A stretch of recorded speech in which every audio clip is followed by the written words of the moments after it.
Bagaimana menempatkan zikir? Kan ada hadis afdalu dzikri la ilaha illallah, hadis Imam Tirmizi. Zikir paling afdal adalah la ilaha illallah. Zikir itu terjemahan. Kalau saya nerjemahin nggak begitu.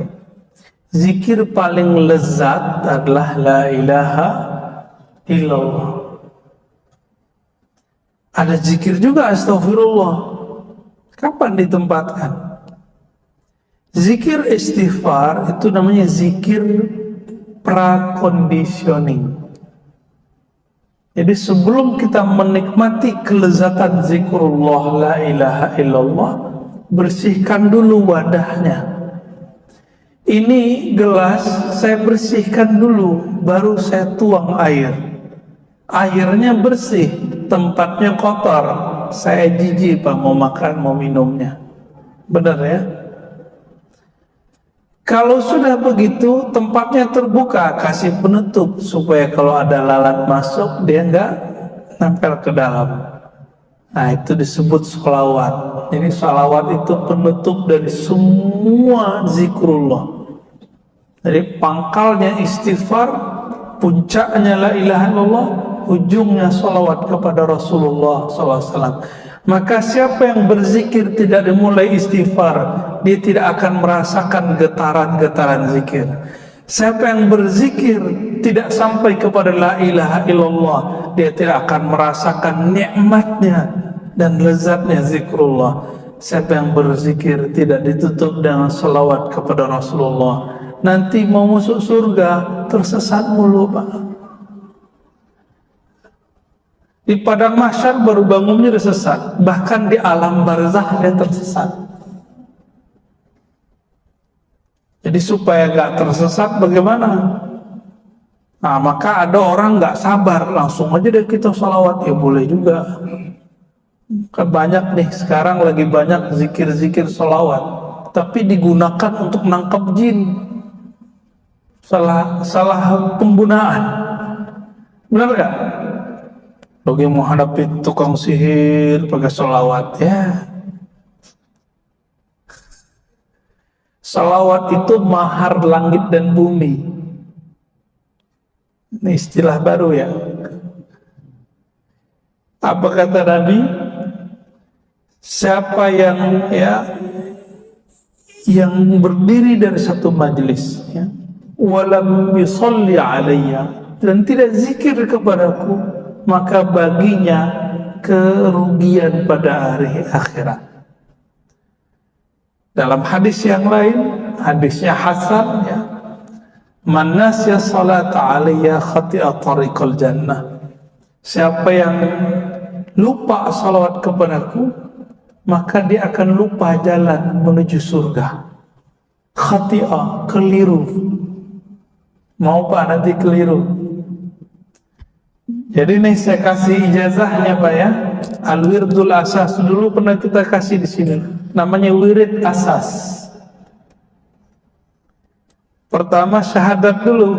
Asyhadu an la ilaha illallah. Ingat ya, syahadat dulu. Jadi setiap kalau mau zikir perbaharui syahadat. Asyhadu an la ilaha illallah.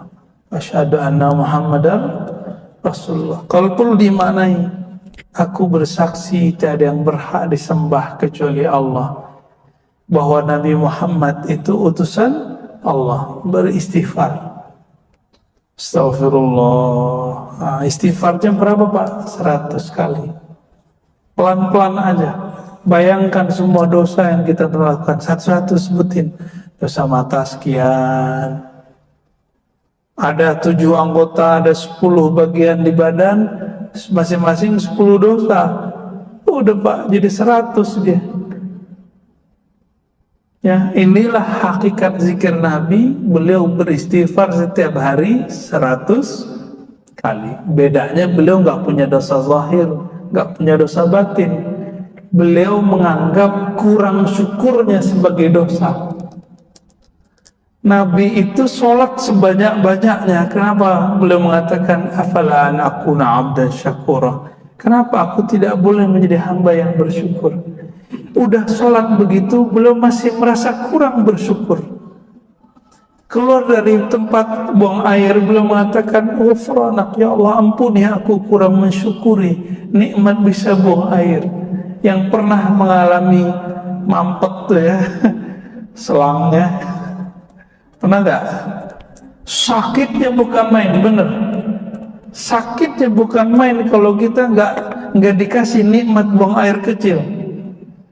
Maka Nabi bersyukur, Nabi menangis, Pak, mengatakan ghufranak, ya Allah ampuni aku. Jadi Nabi minta ampun bukan dari dosa. Nabi minta ampun karena kurang syukur. Ini beda istighfar kita dengan istighfar Nabi. Kalau kita benar-benar berdosa, karena dosa kita banyak.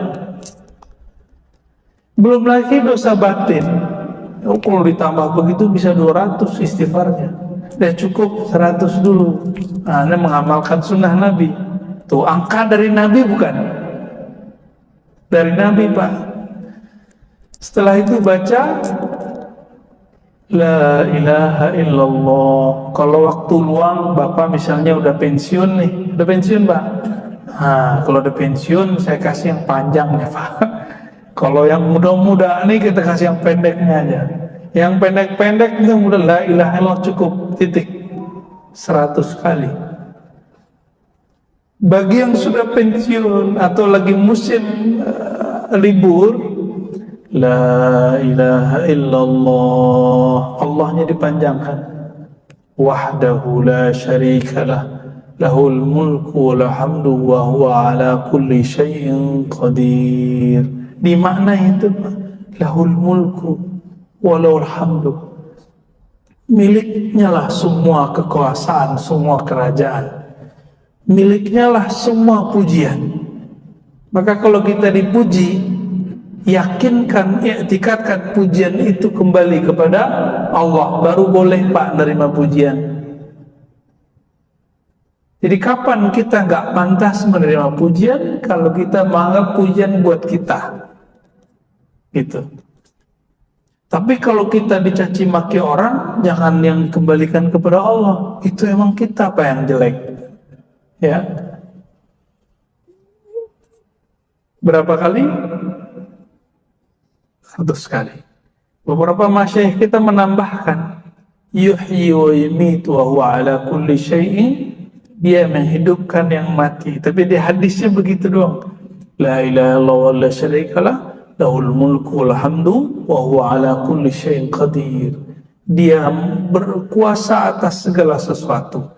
Ini dibaca, intinya ada di la ilaha illallah. Kalau Bapak nggak fokus di kalimat setelahnya, cukup baca la ilaha illallah. Berapa kali? 100 kali. Yang nggak sempat lagi duduk, habis sholat, buru-buru mau kerja, ya di motor, di mobil, boleh. Ya. Terus yang ketiga, karena semua zikir tanpa sholawat tidak sampai kepada Allah, maka wajib sholawat. Jadi sholawat itu bagi saya bukan sunat Pak. Yang bilang sunat udah lewat udah ya. Sholawat itu wajib hukumnya.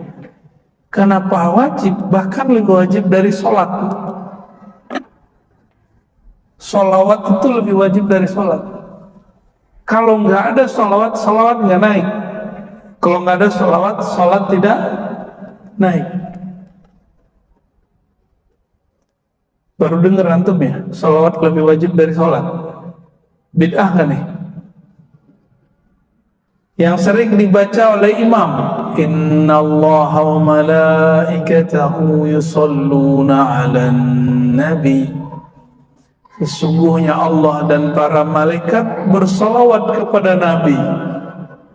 Wahai orang beriman, ya allazina amanu sallu 'alaihi wa sallimu taslima. Wahai orang beriman, kalau engkau percaya kepada Allah, percaya malaikat Allah, bersalawatlah kepadanya dan ucapkan salam rindumu. Allah sholat nggak Pak? Sholat kayak kita nggak Allah? Saya mau nanya serius, jawab dong. Allah sholat subuh nggak? Allah haji nggak? Allah zakat nggak? Enggak ya. Tapi Allah sholawat. Jika Allah bersolawat, maka sholawat itu apanya sholat? Sholawat itu adalah kendaraan sholat untuk naik ke hadirat Allah Subhanahu wa ta'ala. Kita nyebut naik bukan berarti Allah bertempat tinggi ya. Nanti ada pembahasan khusus ya. Pertemuan di mana? Oh bukan di sini ya. Di Duri. Ya udah di sini aja kita jelasin ya. Allah itu maha tinggi mutlak, tapi bukan tinggi arah dan tempat. Kau wajib meyakini Allah maha tinggi, kan namanya alim. Karena ia bukanlah benda, maka ketinggiannya bukan arah. Jadi kita wajib meyakini Allah maha tinggi. Itu wajib hukumnya, ya. Udah berapa tadi? 3. Yang terakhir, subhanallah bihamdi, subhanallah azim, 100 kali ditutup adada khalqihi wa zinata arsyihi wa ridha nafsi wa midada kalimah. Tapi kalau bapak pensiun 100 kali baca itu pak. Subhanallah bihamdi, subhanallah azim, adada khalqihi wa zinata arsyihi wa ridha nafsi wa midada. Nikmat itu. Itu udah bawa satu kontainer zikir itu di belakang ya. Seberat aras, sebanyak makhluk Allah. Pernah nimbang aras ya? Badan aja lupa nimbang, apalagi nimbang aras. Subhanallah bihamdi subhanallah, seberat arasmu ya Allah. Aras itu meliputi langit dan bumi. Langit dan bumi tidak terlihat dibandingkan aras Allah. Kita bilang, ya Allah, Engkau maha hebat, seberat arasmu. Siapa yang tahu?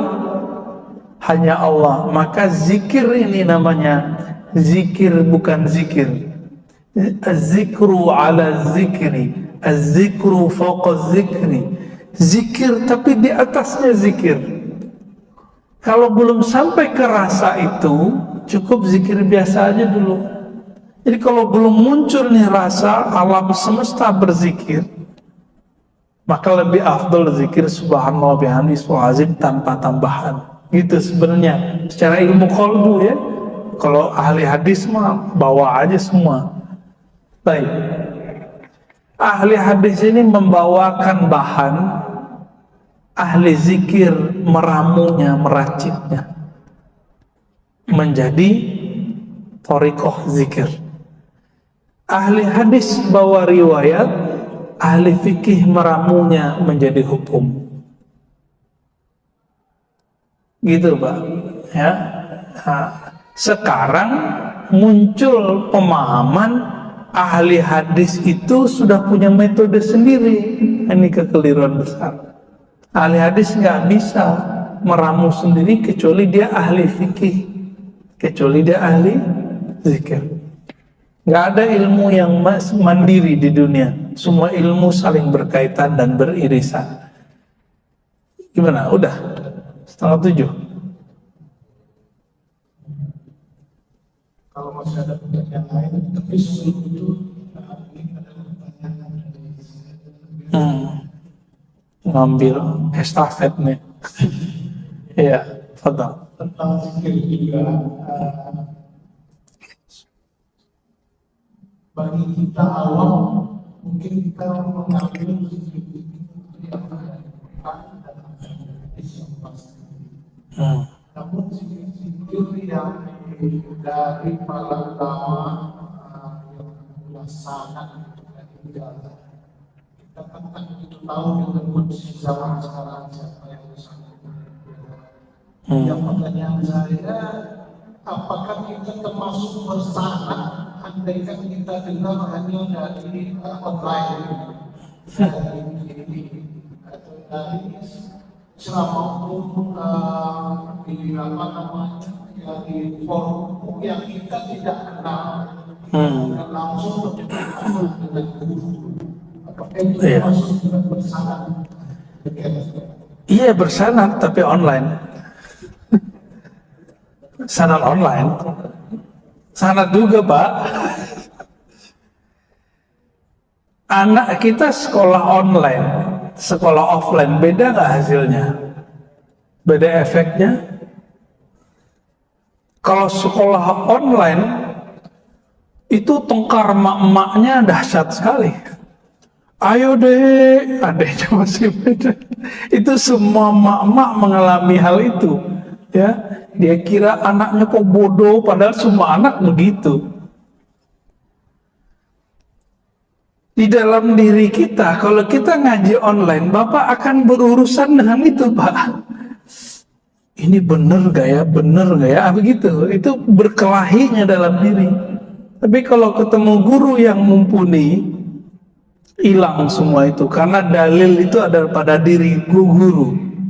Dalil yang hidup namanya guru yang bersanad. Dalil yang tertulis kitab. Ya.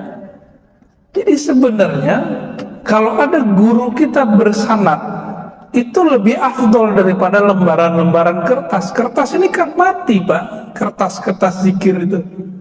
Ada nyawa nggak kertas itu? Nggak ada.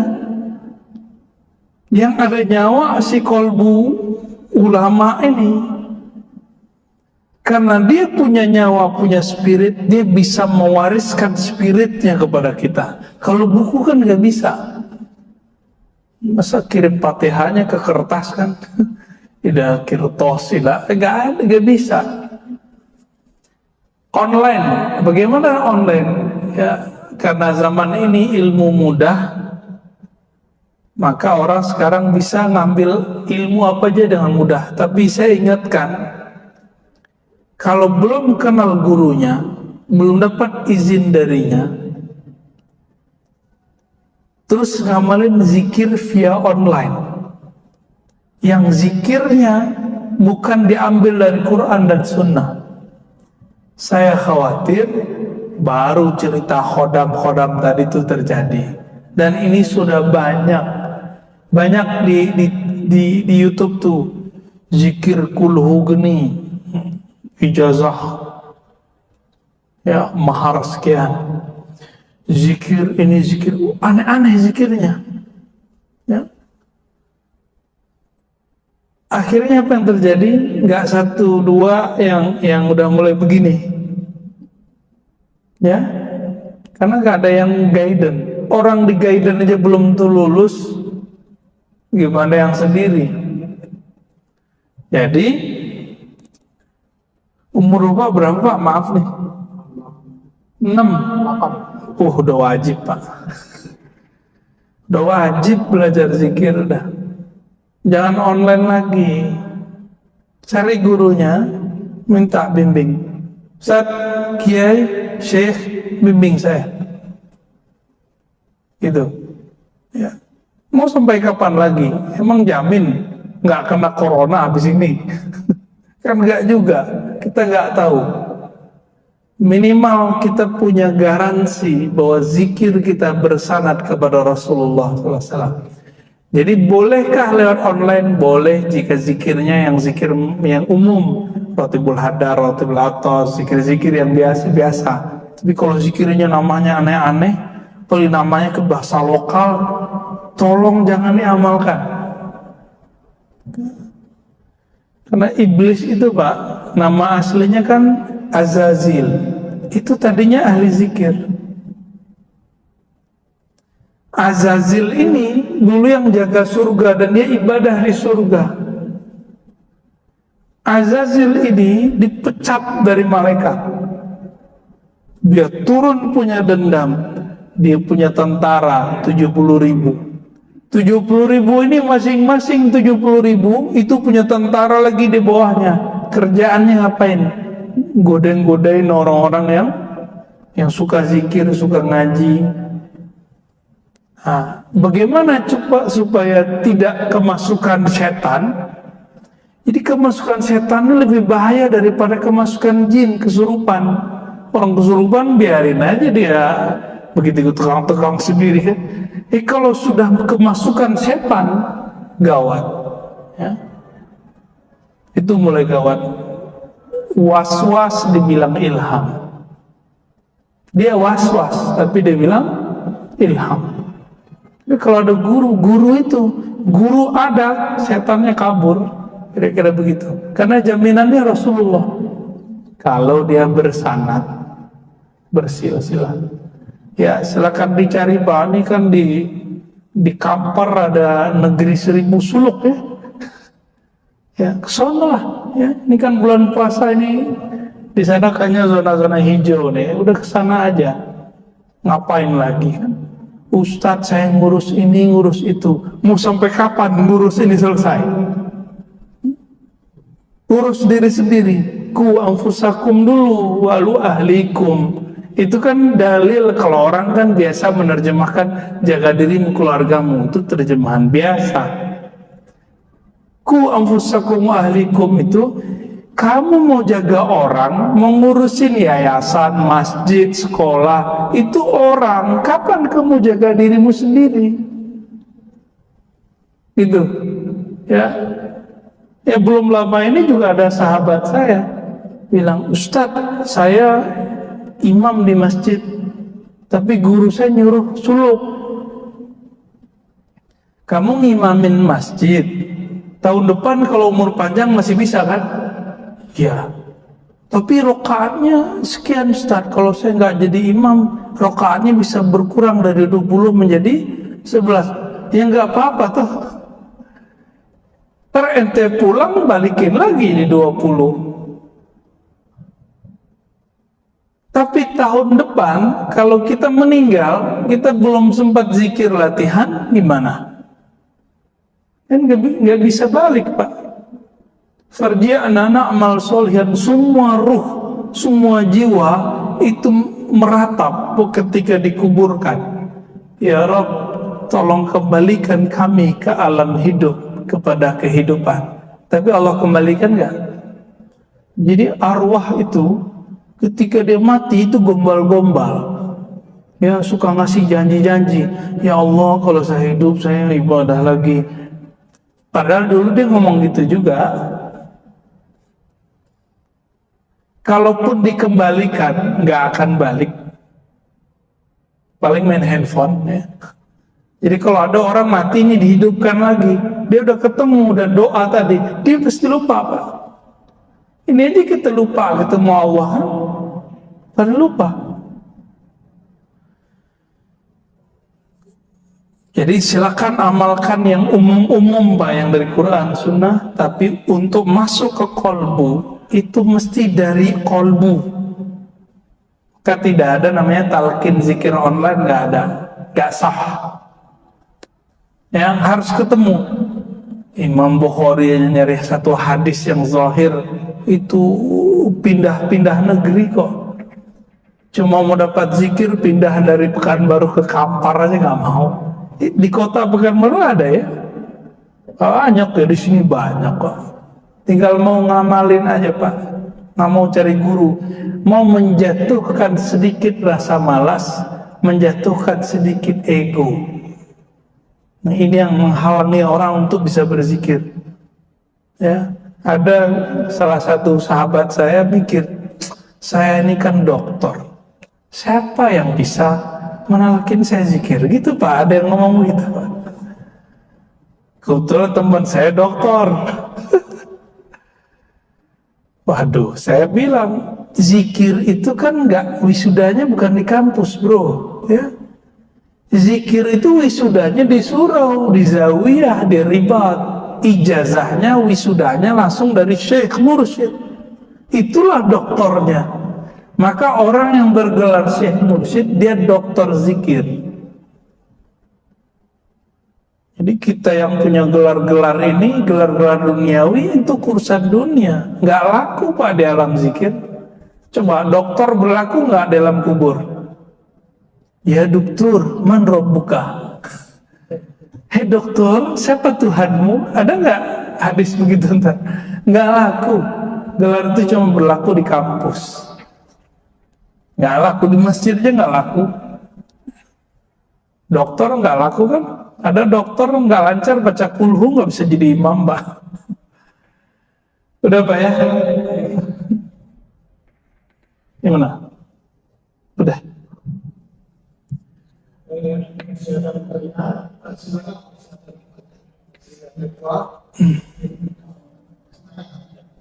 Ya. Ya udah ringkas pertanyaannya. Assalamualaikum.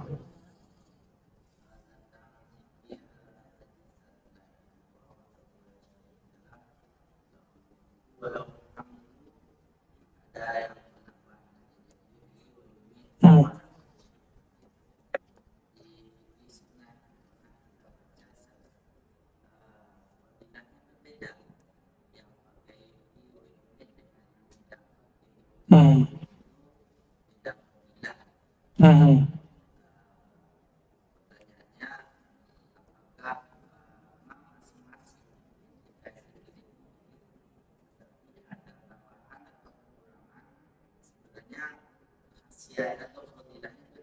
Hmm.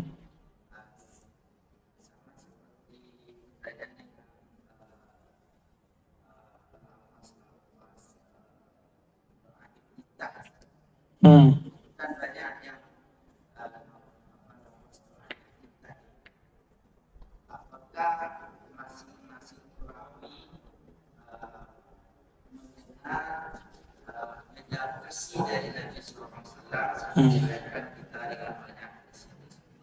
Atau itu tergantung kepada kekuatan perawi sendiri atau kekuatan sahabatnya kepada mereka sehingga itu disampaikan kepada kita.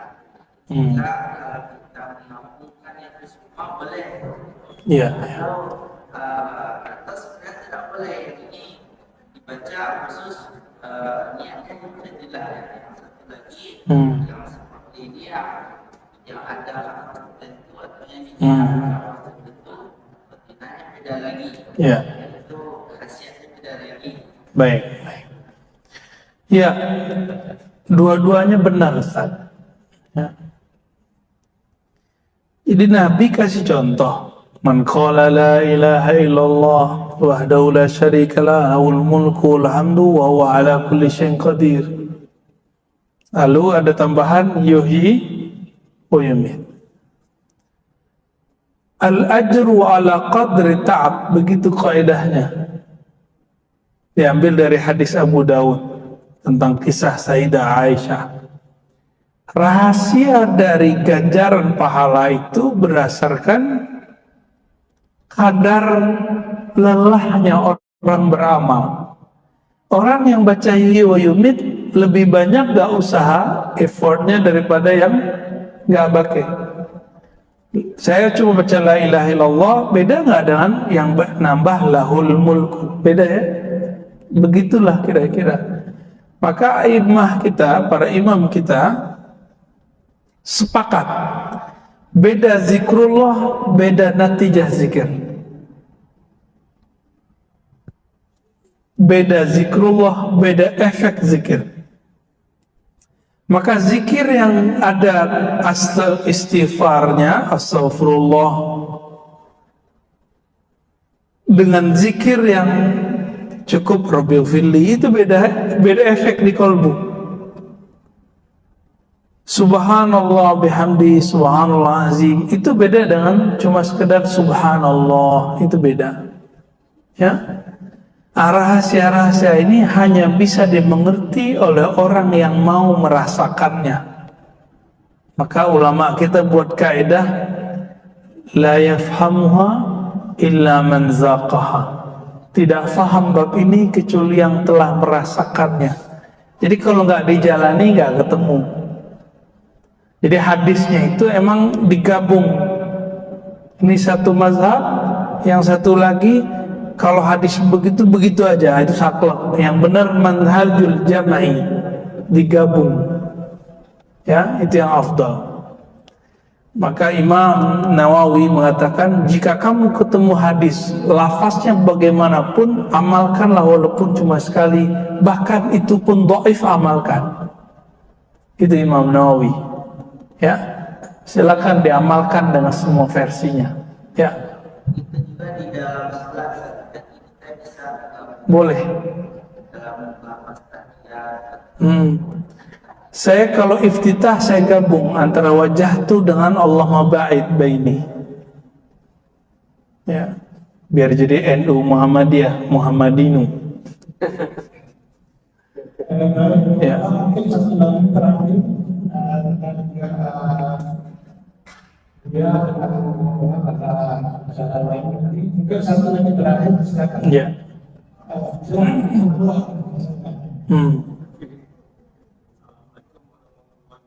Assalamualaikum.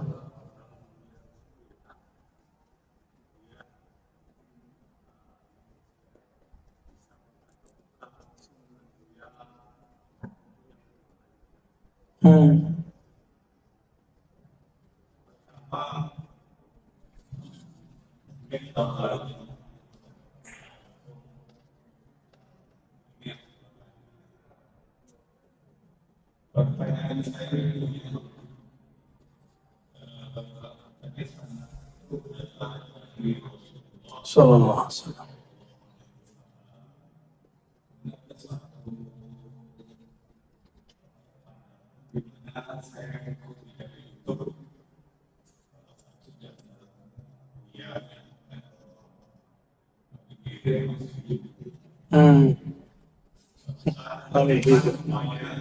Iya. Amalan. Iya, iya. Jadi ada temannya Bapak ketemu Nabi Khidir, terus dikasih zikir. Iya. Tahu dari mana dia itu Nabi Khidir? Itu dulu, Pak. Ini bisa iya, bisa enggak. Ya. Ya. Saya bertanya kepada ahli Khidriyah, ahli Thariqat Nabi Khidir itu. Jadi Thariqatnya ada, Pak. Kalau kita mengalami kejadian ini, tahu dari mana kalau ini beneran Nabi Khidir atau itu setan? Kata beliau, istafti qalbak, tanya hatimu, sirmu, sir di dalam jiwamu itu tahu bahwa ini setan atau bukan setan. Maka Nabi Muhammad mengatakan, man ra'ani fil manam faqad ra'ani fa inna syaitan la yatamassalu bi. Siapa yang mimpi ketemu aku, itu sirnya yang mimpi, Pak. Begitulah ketemu semua para nabi. Jadi tidak hanya Nabi Muhammad sebenarnya, tapi semua para nabi tidak bisa diserupai oleh setan. Tapi ulama kita ikhtilaf, beda pendapat. Apakah setan bisa menyerupai wali? Yang benar bisa. Jadi setan bisa menyerupai wali, tapi tidak bisa menyerupai nabi. Kecuali ulamanya kita tahu namanya dan ulamanya pewaris dan kita bersanad kepada ulama tersebut, insya Allah itu garansinya. Bagaimana dengan Nabi Khidir? Nabi Khidir ini kan gurunya para nabi. Nabi sudah nggak ada, maka sekarang dia jadi gurunya para wali. Kalau calon-calon wali itu beruntung dia ketemu Nabi Allah Khidir. Nabi Musa aja berguru ke Nabi Khidir, masa wali enggak? Oh enggak ada, Ustaz, semua orang terdahulu udah mati. Ya itu pemahaman ente, kan ayatnya enggak ngomong tentang Nabi Khidir mati. Ya, kalau begitu setan seharusnya udah mati dong, iblis sudah mati dong, jin udah mati. Enggak, jin itu kalau enggak dia berperang sesama mereka atau terbunuh karena berperang dengan manusia, dia enggak mati-mati Pak, jin. Lebih mulia Nabi Khidir apa jin? Ya, Nabi Khidir itu kan tinggalnya di laut. Kita nggak tahu di mana lautnya. Dan sangat mungkin ada seseorang bertemu Nabi Allah Khidir lalu dikasih ijazah. Apa status ijazahnya? Ijazah zikirnya ini berlaku untuk dirinya sendiri. Ya, boleh nggak diamalkan? Boleh, karena dia setaraf dengan ilham. Ilham, mimpi, ketemu Nabi, ini berlaku untuk diri sendiri. Ya, boleh nggak diamalkan orang? Nah, proses pengajaran ke orang nanti ada proses panjang, ada proses tashihnya. Nanti dalam waktu kita bahas. Ini nggak ada tema bahas Khidir kan? Oh, berarti nanti kalau umur kita panjang nggak ada halangan kita bahas. Pembahasan khusus Pak. Saya bedah kitab kecil, kita buat daurah nanti ya. Kajian tentang riwayat Nabi Khidir, karya Imam Ibn Hajar insyaallah. Baik, ya, ya. Oh, Pak Imam nih, spesial nih.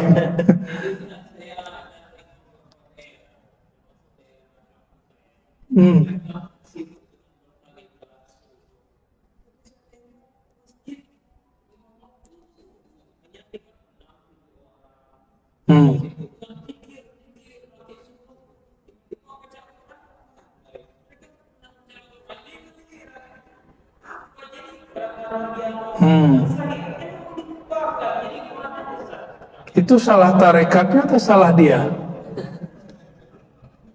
Ya, ada orang dibacain Quran kesurupan, salah Quran apa salah orang yang kesurupan? Di kampung Bapak, Pak Imam, orang bertorikot jarang ke masjid. Di kampung saya kebalikan.